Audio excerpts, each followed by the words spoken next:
Baseball Legends podcast coming at you. Another day here in America where things are uncertain, but I wanted to bring a story to you guys that maybe puts some things in perspective and also is just uplifting at the same time. So we got a message on the Facebook page from a young man who was asking questions about baseball, and it was a unique young man considering where he's from and part of his journey in baseball, and the fact that he's only 16 years old. And he reached out to us, so along with him, I'm going to basically tell his story and fill it in. Some of the blanks. They speak French there. Obviously, English is not the first language, so some of the clips you'll see of him answering some questions, I'll fill in any information that might be a little bit difficult to understand. So meet Fidele. Hello, my name is Fidele Akakpo Camlon, born on April 20th, 2004 in Cotonou. I came from Benin, West Africa. My father is Akakpo Telesfor and my mother Lucienne Anatole. I have 2 brothers and 7 sisters. So there's Fidele, and here's Cotonou, which is in Benin, which is West Africa. So as you can see, it's on the coast, hustling and bustling. So as Fidele said, he is 16 years old. He was born on April 20, 2004 in Cotonou, Benin, West Africa. All right. Now, I have never heard of, this specific place, but it is an emerging economy, in terms of, basing it off of other African nations, but far from, what we have here in America or really a lot of other places. 50% of the population is in poverty for their standards, so not American standards, their standards. And the average wage is $1.95. So as you could imagine, a full work week there, they're bringing home maybe $50 or $60 a week. So that puts things in perspective. Over here, we got it pretty good, most of us. So he's one of 9 children. And now we'll see and hear how Fidele got into baseball, which started at 7 years old, and a gentleman that he met to get him into baseball. I started baseball at the age of 7 years. It was Saturday evening in March 2011. In fact, I was playing soccer, but as I did not have a good level and the coach fired me. On the way home, I stopped by the college where I met Fernando Latano, who taught me of the baseball sense. Before I joined the team, he invited me to do so, and I accepted because it was school game and I had never seen it before. It was that year's baseball was born in Benin. Basically, Fidele started playing at baseball in March of 2011, which he was 7 years old. So, in Africa, football or soccer, American soccer, is the predominantly popular sport. They didn't even know what baseball was, quite honestly. Not at all. It didn't exist to them. And what happened to Fidele was he was playing soccer and he was not good enough. So the coach sent him home. That's it. Now at 7 years old, think about soccer here. Everybody gets a trophy. Everyone's having a nice time. Nobody gets sent home. So they sent him home, and as he's walking home, now mind you, this is a 7-year-old. He's walking home. No one's picking him up. He's walking home.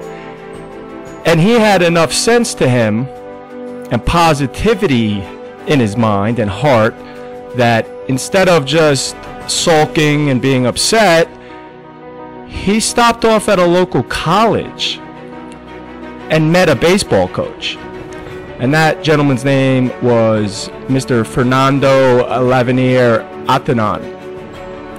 And just the resolve of somebody at the age of 7 to not get upset and to go seek out something else to do is quite remarkable. So that was the first thing I noticed about Fidele, was obviously when you're born in circumstances that might not be ideal, you get tough really quick and you learn to adapt and deal with things. So Coach Fernando Atanan, basically Fernando was an interpreter for this gentleman Gary, who was in Benin, West Africa on a one-site mission, which that mission was to bring eyeglassware and eyeglasses to people in underdeveloped places to help them out. So he went on a 2-week mission over there. Gary's from Minnesota, but we'll talk more about him in a minute. And Fernando loved baseball, and he originally learned basically through YouTube videos. So the power of the internet and YouTube to educate people is really remarkable. And in the summer of 2013, Fernando got the opportunity to come to Minnesota to train to become a certified baseball coach. He helped coach 3 different baseball teams, and Fernando returned to Benin and is currently coaching over 200 kids. Fernando was a coach for the team Benin when they visited Minnesota in 2016, which I'll get to in a minute. So, Mr. Fernando Lavenier Atanan, after meeting Fidele at that college, called him to ask if he would like to join the team. It was this team we can credit basically, and Fernando and other people, as the start of baseball in Benin, West Africa. So 2011, we're talking 9 years ago. So 10 years ago, they didn't know what baseball was. 9 years later, here it is. We have a young man messaging baseball legends asking about baseball. It's unbelievable. It's obviously a very new sport over there, so it still has a long ways to go, but it's quite remarkable how much it's grown in the last couple of years with the help of some, great people, and obviously players like Fidele, who are passionate and hungry and want to continue playing baseball. That's the way to change things. So this picture was from an article by a gentleman, Wally Langfellow, who we'll mention in a minute also, and it's baseball's birth in Benin, West Africa, and how it came to Minnesota out of Africa. So this is 2010 now. Like I was saying, Gary Tossinger traveled to Benin for the one-site mission. During that mission, he met a gentleman who grew up in the USA named Alban Guidi, who served as basically one of the interpreters for the Americans that were over there helping out on the one-site mission. So that's a picture of Alban right there. Okay. Now, after seeing Gary in a Brett Favre jersey, they began talking about sports. Now, this gentleman grew up in the United States. Gary's from Minnesota, and baseball quickly became obviously the topic of discussion. And Alban said, I really regret not bringing my baseball glove over here because baseball doesn't exist. And that's when Gary obviously got to thinking, being a coach himself in the little leagues, and somebody who loves baseball. So he started an organization called Baseball in Benin after he got home from the mission. And that was in 2010, based out of Minnesota.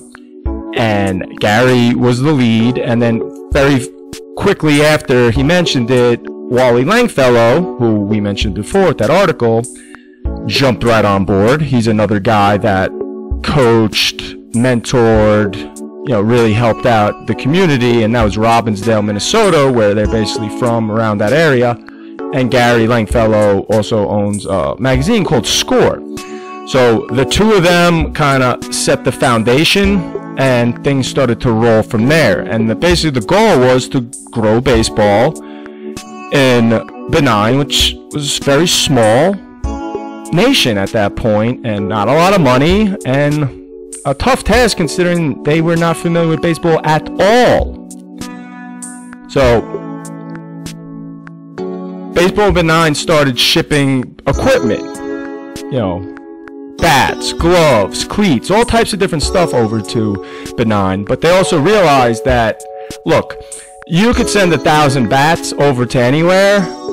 The game isn't going to start just because the equipment's there. The bat could be used for, anything at that point, and it will sit there collecting dust. So he knew that more had to be done. So the next thing really that they figured out was we need to train coaches and staff in order to set up leagues and have teams playing against each other. And if you're going to play baseball, you need somewhere to play baseball. So getting fields together and built and ready, or just areas where they were allowed to play, because again, baseball's a sport, you need room. It's not basketball where you can put a hoop up and some concrete and you're good to go. Baseball takes a lot of effort and you need to maintain the fields. So that was their mission, to get all those things done so that baseball can actually be played and enjoyed and grow. So the Minnesota organization, Baseball in Benin, and then the people on the ground actually in Benin started to grow this thing. And right now, as we speak, there's 20 coaches coaching 300 kids. So again, 0 to 300 kids and 20 trained coaches in 10 years. It's really impressive and unbelievable. So there's a picture of one of the original coaches, one of the main, Arnaud Adalbo, and Arnaud was another of Gary's interpreters in Benin, and he's currently a school teacher in Benin. In 2014, he was trained and certified as a coach by Fernando. So as you see, what happens in organizations, you get a couple people certified and trained, and then, it passes down. That's how things grow. So again, if you want change in things, you got to start educating people that are willing to pass along the information. That is very important. And he was also one of the coaches on the team that came to Minnesota, which we'll get to. And then you have project consultant Constant Samajabi, who also met Gary in 2010, and he is basically right now a consultant, and he has dual citizenship, which helps. So he has a house in North Carolina and Benin. So he is a good resource in terms of translation and different things like that, and he knows the game of baseball from being in America himself. So very valuable people over there doing an unbelievable thing. Now, May 2016, all the donations, all the hard work paid off as the first ever baseball game in Benin was played. Now, our friend Fidele was part of this historic game, and this is what he told us. I was MVP of the history of the first baseball game in Benin, and I was also MVP of Woodbed tournament and won the bronze medal for the first participation in 2016. He also wrote us this quote: "I was the first MVP in the history of the first baseball game in Benin. I was also MVP of Woodbat tournament and won the bronze medal for the first participation in 2016. My best moment in baseball was the third place, which was won thanks to my strike, which allowed us to win.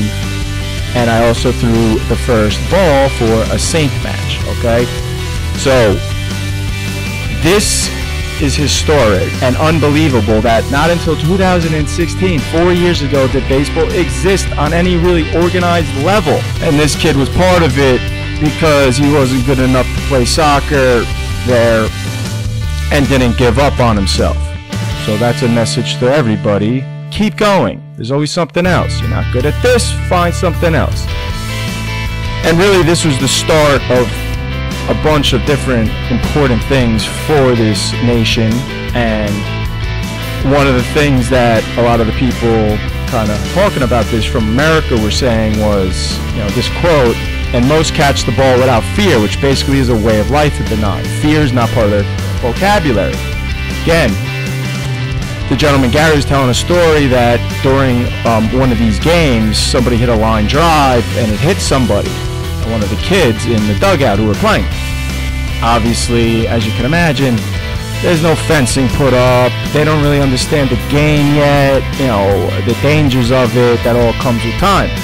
So the ball hit some kid and basically shook it off. It was a hard hit and kept playing. And the guy Gary said, in Minnesota, we would have called 911 in an ambulance because it hit him in the head. So just different way of life. So that was the first game. The next game that they would play would be truly historic. So let's hear from Fidele. Baseball in Benin is not popular, and we use aluminum bats.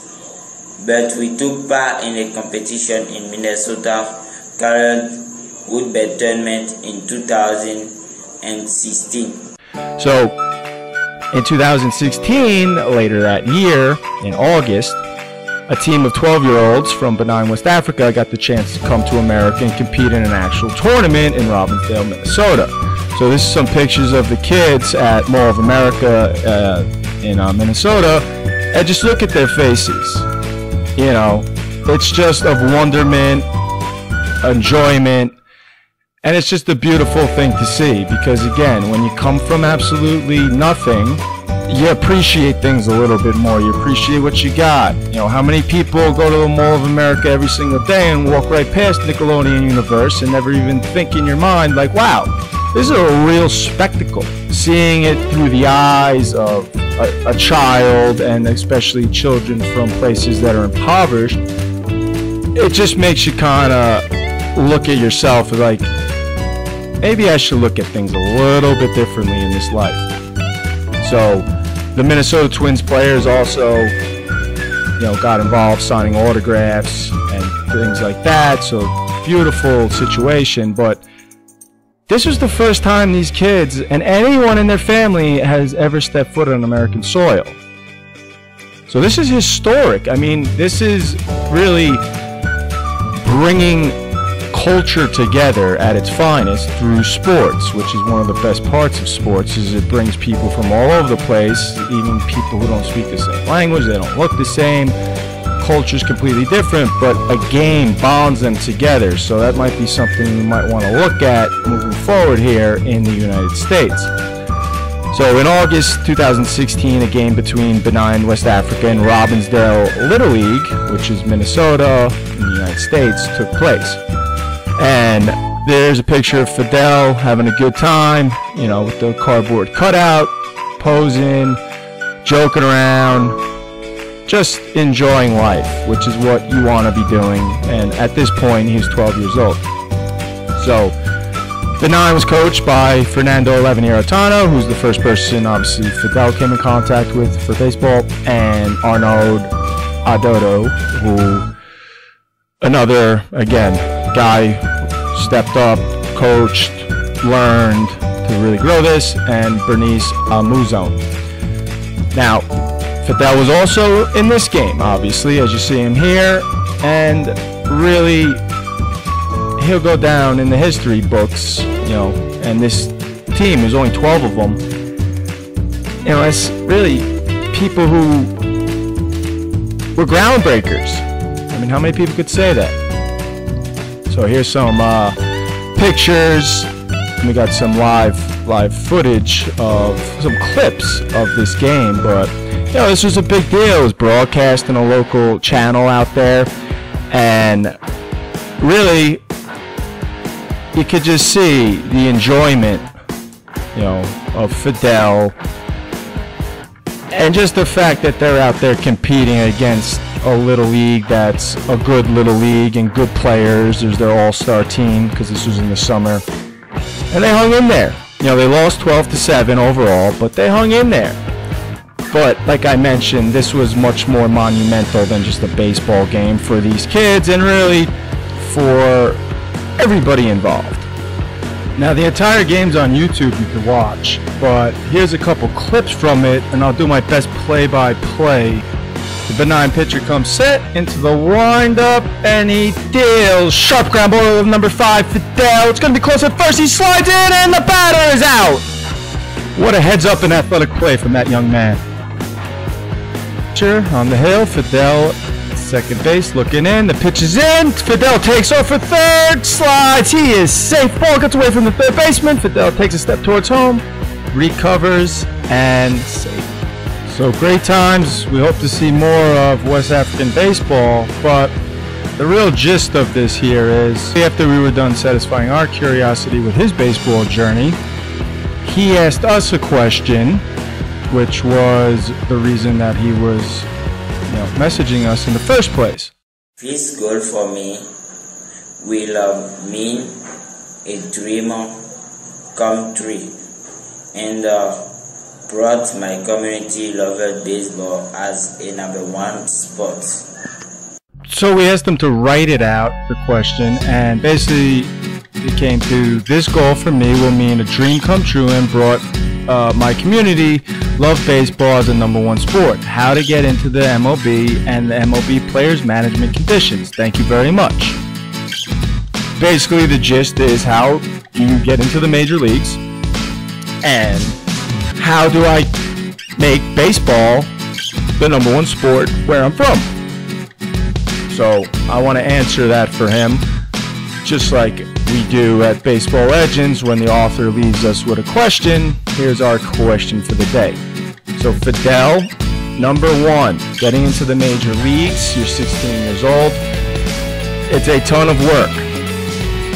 It's more work than a lot of work, meaning if you think you're doing enough, do more. And I want you to apply these things to everyday life. Because whether you make the major leagues or not, or any league, these principles you could apply. So again, hard work. When you think you're working hard, do more. And somebody taught me this, and they basically said, it was a coach, and he said, do you guys think you're working as hard as you can? And we said, no. We said yes. And he says, no, you're not. And we're like, yes, we are. And he goes, okay, let me tell you why you're not. And I'll show you, I'll prove it to you. We're like, all right.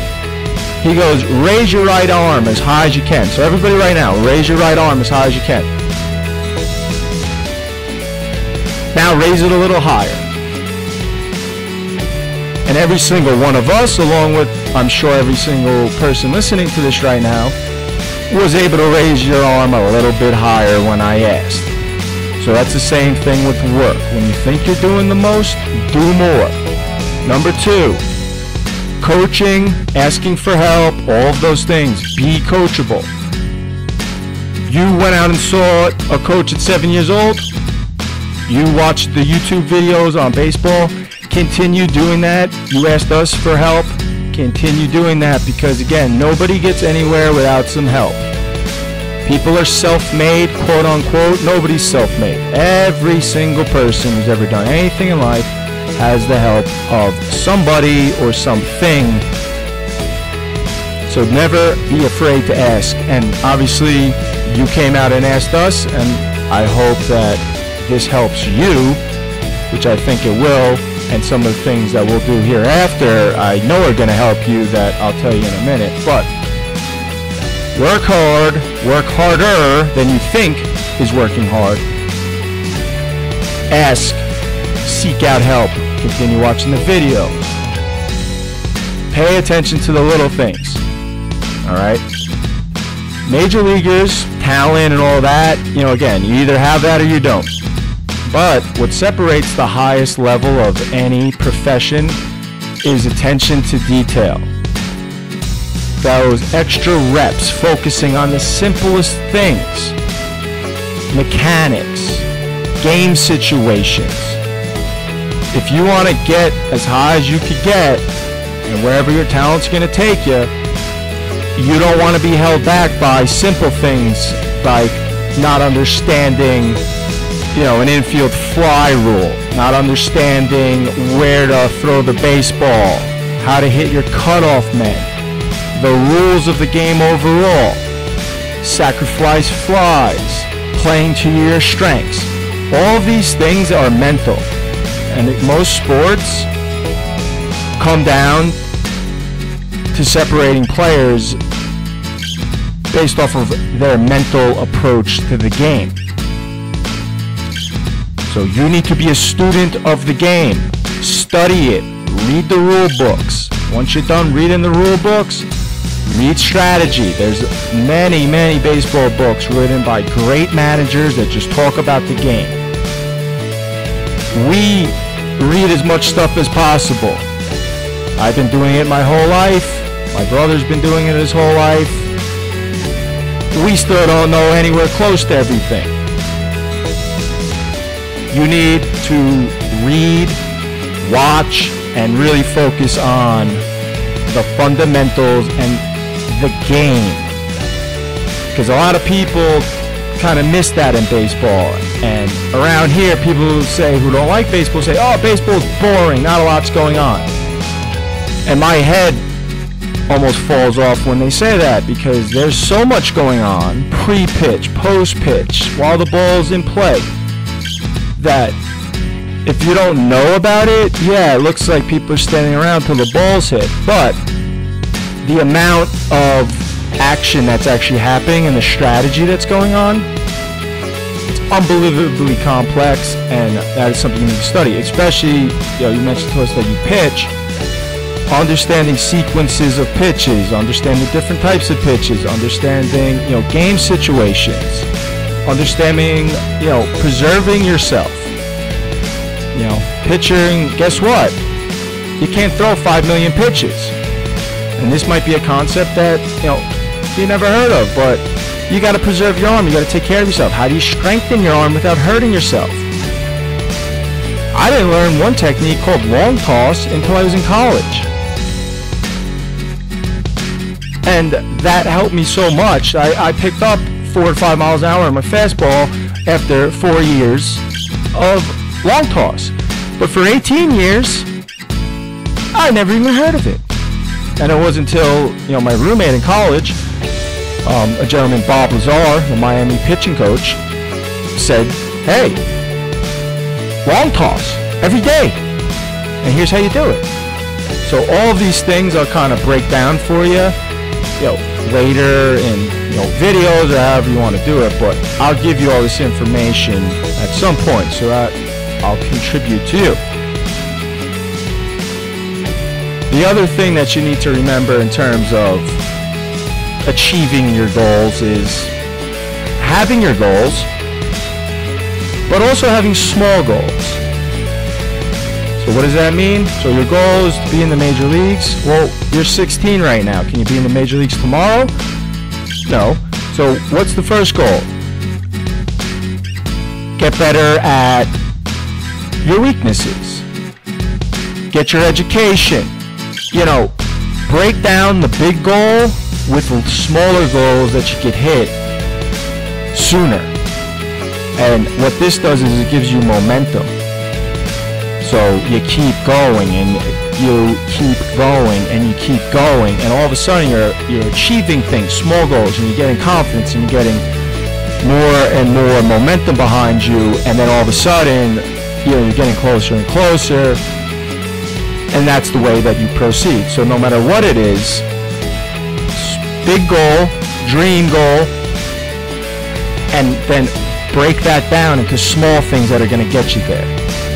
Maybe you go to school all day and you get home at 3, so from 3 to 4, you do this, homework or whatever, and then from 4 to 5 every day, you're gonna, practice fundamentals, and then 6 to 7, you're gonna read a baseball book or watch YouTube videos on baseball or listen to us, but that might also mean, hey, at 5 in the morning, you gotta get up and go work out. So that's my next thing. You want to get somewhere in sports, not only do you need to play the game and understand that and be good at that, but you need to put in the extra work. So like for me, it was long toss, but work out. weightlifting here. I don't know if you have access to weights, but guess what? You could find something heavy and lift it. Developing muscle, developing endurance, running, jogging, especially as a pitcher. Guess what? Pitchers run. Now, there's scientific reasons for that, like getting the lactic acid, which is what makes your arms sore after throwing, kind of flushed out a little quicker. But it's also, again, it's a sport. You need to be in shape. So take care of your body, take care of your mind, focus on the fundamentals. And really the last thing here is, you got a dream, don't let anyone tell you can't do it. Don't listen to the people, oh, you can't do that, because just don't listen. Because no matter what you're doing in life, there'll be people that tell you, you can't do that, you ain't good enough, you're not smart enough. Don't listen to them. Just keep going, do what you're going to do, and God will take you to where you're supposed to be. So you can apply all that stuff to anything you're doing. But for you, major leagues, but don't forget your education. That should come first. College should be something that's first priority, because again, maybe major leagues aren't tomorrow, but high school, you do really well there, you go to college, who knows what the road might take you. So that's just some basic advice from me, and I wish you the best at everything. You did the right thing by asking, because I think something we all forget is, if you want help, you gotta ask. You could demand help after and say, nobody helped me. But did you ask for it in the first place? How are people supposed to know what you need help with? So for all of us, don't be afraid to ask for help. Don't be shy, don't be ashamed, because you're only hurting yourself when you need help and you don't ask. And guess what? Because Fidele asked, he's going to get help now from people who can help him, and quite honestly, would have never known. So that's why I took the time to do this video for this young man, tell his story along with him, tell the story of baseball in Benin, and now hopefully, we enhance their situation. Well, one way to help them out is to go to their website, baseballinbenin.org. Go there, you got basically contact us, so you get in touch with the guy Gary and Wally, and most importantly, the contributions, so you can donate 50, 100, whatever. They also take in equipment, like I was saying before, but volunteer, that might be tough, but the equipment is something all of us could do. I'm going to send them out some stuff, cleats, baseballs, gloves, uniform, catches, equipment. Send it out if you can. Clear out some space in your garage and help out some kids. But I want to show you one thing about Fidele's favorite baseball player. Favorite baseball player is Nolan Ryan, because he is the greatest pitcher in baseball history, and I am pitcher as well. So Fidele, you picked the right player to be your favorite pitcher of all time and player, considering when I was a kid, and basically still now, Nolan Ryan was one of my favorite players and the guy I collected cards of. So this card right here that you see on the screen is actually something that's new from Topps, which Topps the baseball card company, so it's called Topps Project 2020, and it is an artist rendition of a Nolan Ryan baseball card. So my favorite team is the Mets, and my favorite player growing up was Nolan Ryan, so they put out this card, and I thought it'd be a good gift to you. So I'm going to send you my card, Nolan Ryan, Topps Project 220, which is my favorite team, the Mets, and a player we share in common, Nolan Ryan being our favorites. So I hope you enjoy that. I also am going to do something else for you. So I got certified as a hitting instructor from a gentleman named Mike Epstein. Now, you probably don't know who Mike Epstein is. Some of you watching this might know him, but he played on the Oakland Athletics Major League Baseball team in the 70s. He was a big power hitter, and he played on the same teams as Reggie Jackson. But what makes Mike unique was the fact that in the beginning of his career, Ted Williams was actually his manager. Now, Ted Williams, the great Boston Red Sox, considered the greatest hitter of all time by many. Ted Williams and Mike Epstein talked hitting constantly. So, once Mike went on and retired and basically started teaching hitting, Ted Williams gave him a quote and said, "Mike Epstein is the only person I know that actually knows about hitting." Now, Ted Williams didn't compliment many people. So the fact that he said that about him tells you something. Why is this important? I am certified to break down people's swings. And you're a hitter, you swing, and you want to make it to the major leagues. And basically the techniques that we teach are major league techniques. So what I will do for you is, if you send me a video of you batting, I will break down your swing the same way I would break down somebody who is here swing. But the good thing with the computer is you can do it all virtually, and I could tell you what you need to work on, give you some drills to work on those things, and we'll do that for free, 100%. So I'll tell you how to take the video, and then we'll do a little breakdown of it like you'll see here in a minute. So basically this is Jake Epstein, Mike's son, one of his students, and he's doing a lesson with them here. And as you see, you got the side-by-side, so you have Alex Rodriguez in the first box and then one of his students in the next box. And what he's doing here is basically talking about where his hand should be in sequence in terms of the swing, okay? So just quick, you see how he has the knob of the bat with the green and the shoulder arrow drawn there. Basically saying, the bat's too far out away from the body, you need a little less separation there. So he draws it in there. So your hand should really be where he just drew that box at that point in the swing. Which again, that's how you generate bat speed and a quick bat, keeping the hand inside the ball, whatever you want to call it. But those are the techniques used. And as you come forward here, okay, you see, he really draws that line down, that elbow's in front. You don't want the elbow in front. And if you look where he's drawn on A-Rod, so that's basically where you want to be. So that's exactly what we'll do for you. So you see that student right there. We'll compare you to the major league guys, so we'll balance your swing off. We'll see where you're weak, see where you're strong, and get you the most functional swing you can get. Major league teaching right here for free, my friend. So we'll do that. And then the last thing, we're going to send you, I said earlier, get some books. So we're going to send you out some books in terms of, baseball and different things. But obviously the Facebook page, Baseball Legends series, is based off of Baseball Legends, the trilogy of books.